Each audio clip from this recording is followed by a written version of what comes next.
The city glowed beneath a storm-filled sky, skyscrapers like glass spears cutting into the darkness. A black luxury car rolled slowly out of a shining tower, its tires pressing over wet gravel, each crunch echoing like a warning.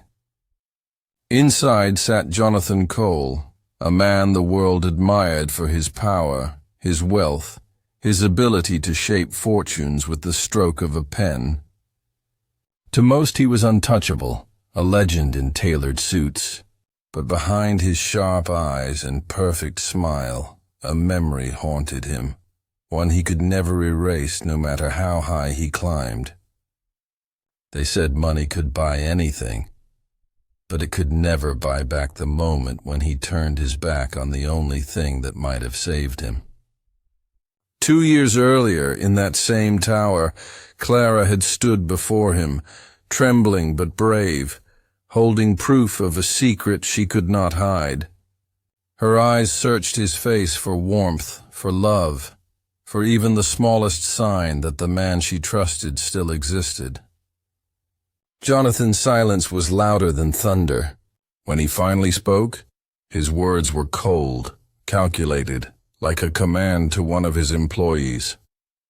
He told her it wasn't the right time, told her to get rid of the dream before it ruined everything he had built.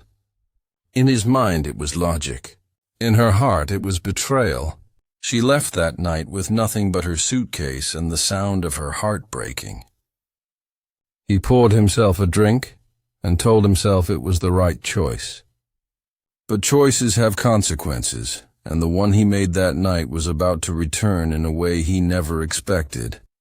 Because fate has a way of bringing back the things we try hardest to forget. And for Jonathan, that truth was waiting, just beyond the corner of an ordinary mall. The wind howled through narrow streets as Clara stepped into her new life. A single suitcase in hand and a storm inside her heart. She found a cramped apartment with peeling wallpaper and windows that rattled at night, but it was the only place she could afford.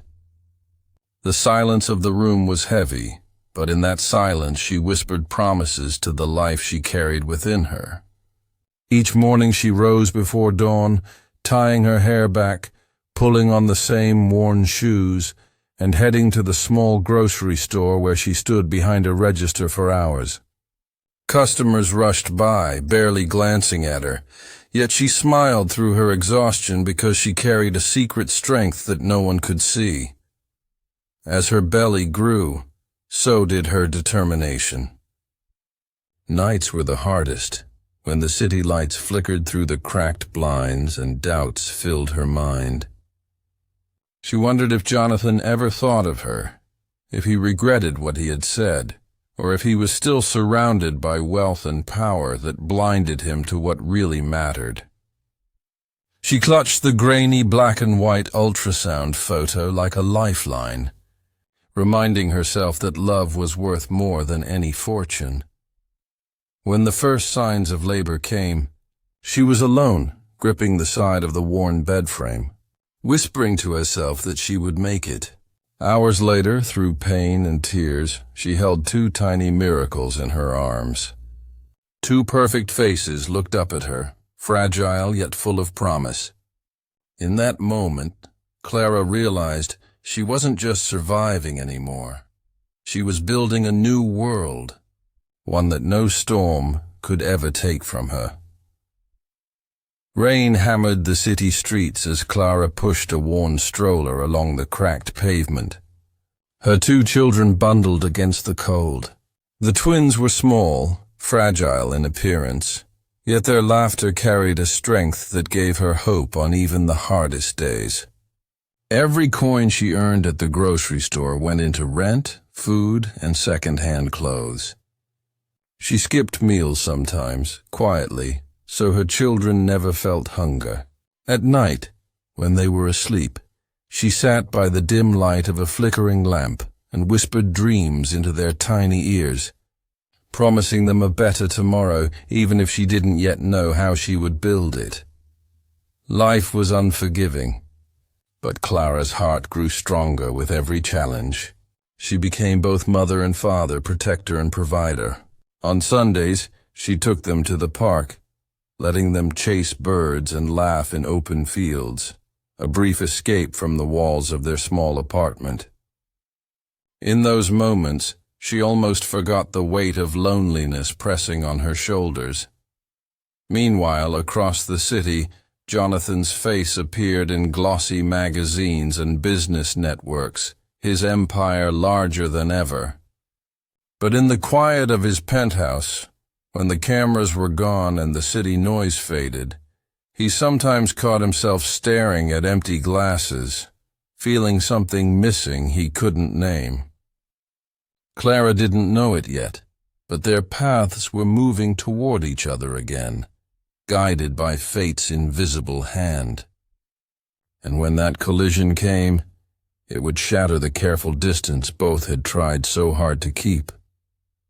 The mall was alive with the hum of weekend crowds, bright lights reflecting off glass storefronts, children tugging at their parents' hands. Jonathan Cole walked through it with the same commanding stride he used in boardrooms, though inside he felt strangely restless. For a man who could close million-dollar deals with a single phone call, something about the chatter of families unsettled him. He told himself he was only there to meet an investor for lunch, but his eyes kept drifting toward the laughter of children echoing through the wide halls. Then it happened. A sound, soft, innocent, cut through the noise like a spark in the dark. He turned and saw two small children, twins, chasing each other near the fountain, their laughter ringing pure. A woman followed close behind, her tired hands steadying the stroller, her face glowing with the quiet pride of a mother. Jonathan's steps froze. His breath caught as though the world had tilted. The boy's sharp jawline, the girl's curious eyes, it was like looking into mirrors of himself he never knew existed. The sight hit him harder than any hostile takeover or failed deal ever had. Memories he had buried roared back. Clara's trembling hands, her pleas, the night he chose power over love. And now here they were, flesh and blood, alive and laughing, proof that his command had not erased them. His chest tightened, torn between disbelief and an ache he couldn't ignore. For the first time in years, Jonathan felt his armor crack, and he knew his life was no longer under his control. Jonathan's world narrowed to the sound of children's laughter and the familiar curve of Clara's face as she bent to fix the strap on the stroller. She hadn't seen him yet, but he stood rooted in place, unable to move, unable to breathe. For 2 years he had buried the memory of her behind steel walls of business meetings and endless deals. Yet here she was, stronger, calmer, carrying a dignity no amount of money could buy. And beside her were the living consequences of the choice he once forced upon her. His heart pounded, each beat whispering the truth he had denied. Those were his children. Clara finally lifted her head, and her eyes found him across the crowded mall. The air between them seemed to freeze. For a long, unbroken moment, it was as though the world had gone silent. No footsteps, no music, no chatter. Only the heavy thrum of a past neither of them had escaped. Her expression shifted from shock to guarded resolve, the same look she had worn the night she walked away. Jonathan wanted to speak, but words felt like stones lodged in his throat. He wasn't the man she had once known, yet he wasn't sure if he was better or worse. He wanted to tell her everything, that he regretted the cruelty, that the empire he chose felt emptier with every success. But Clara's steady gaze reminded him this wasn't about him anymore. She had built a life without his wealth, without his protection, and what stood before him now was not weakness. It was strength he had never understood. And he realized that the next step he took would decide if this was a chance at redemption or a final goodbye. Jonathan stepped forward, his shoes clicking against the polished mole floor, each step heavier than the last. Clara straightened, pulling the stroller a little closer, as if to shield her children from him.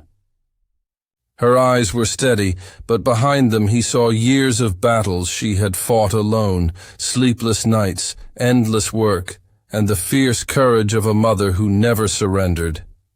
He wanted to speak, but what words could mend a wound carved so deeply? "Clara." His voice cracked, foreign even to himself. She said nothing, only waiting, her silence stronger than any accusation. The twins glanced curiously between them, their innocence a mirror of everything he had lost. Jonathan's chest tightened as he realized he was not just facing Clara. He was facing the man he had once been, the one who chose pride over love. For the first time in years, he let the mask drop. "I was wrong," he whispered, his eyes shining with something raw and unfamiliar. "I thought power would protect me, but it only left me empty. You gave me what no fortune could, and I threw it away." His words hung in the air, fragile yet honest. Clara's lips trembled, but she stayed quiet, her hand gently resting on her children's shoulders. In that moment, Jonathan understood. This wasn't about asking for forgiveness. It was about proving through every action from this day forward that he was worthy of even standing near them. He had built an empire of glass and steel, but now he faced the greatest challenge of his life, rebuilding trust, brick by brick, with nothing but the truth in his hands. The question lingered like a heartbeat. Would Clara let him try? Or was this the closest he would ever come to the family he had once cast aside?